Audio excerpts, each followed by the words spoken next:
A Friday morning in Bolton, at the training ground of the Wanderers. A normal workday for one of the Premier League's football clubs, so it seems.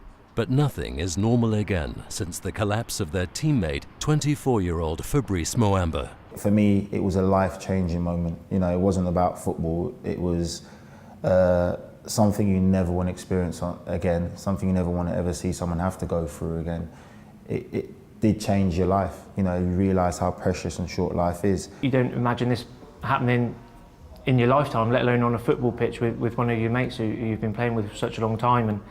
And then slowly the situation starts to take hold. The crowd started getting involved, cheering on the medical staff, you know, as they could see as they were giving Fabrice treatment. And then everyone in the whole stadium was sort of transfixed on, obviously, the situation.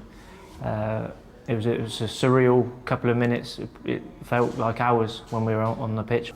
Clearly, what we were seeing wasn't pleasant. It was distressing to the other players, to the spectators, and the welfare of the other players for me was also a concern. You know, I didn't really want the players to be so close to see every detail, but the players, they didn't want to leave the field of play. They wanted to stay near to their friend.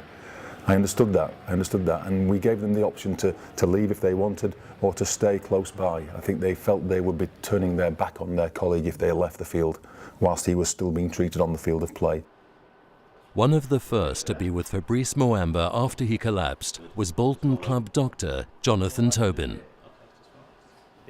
Everything slotted into place perfectly, and it doesn't always happen like that because it's so complicated. There's always a little bit of chaos going on. I think the biggest thing was that the doctors, paramedics are trained incredibly well in the English Premier League in the management of cardiac arrest situations, so our training just clicked into gear. And also they're very, very strict about having the right equipment there, having the right contacts with the local hospitals, and again all of that, because it was in place, made everything run smoothly, I think. Perfect preparations, the right decisions, lots of luck, or a miracle. For the players, the team, the whole club of Bolton Wanderers, the weeks after the incident at Tottenham were, in a new and unusual way, very demanding for everyone.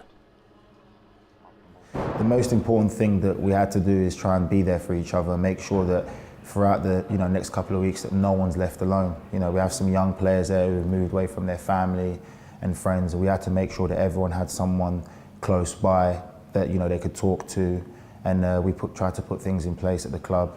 It was very intense emotionally, and I really struggled for a couple of days afterwards. I think we all did, because of the high emotions of dealing with that and then having to wait and see what was going to happen.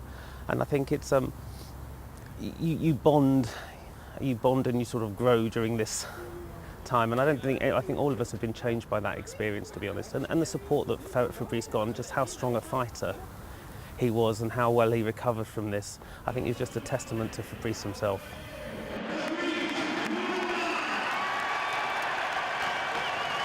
It's refreshing, really, just to break away from that and say, well, it's not the be-all and end-all. Your life, your health is the most important thing, and football is something great. It's a sport which we all love. It's a great thing to play, but it's not the be-all and end-all. For me, it does put things in perspective. Life is more important than football, and we can go through so many different things, but you only get one life, one shot at life. And it makes you not take things so seriously.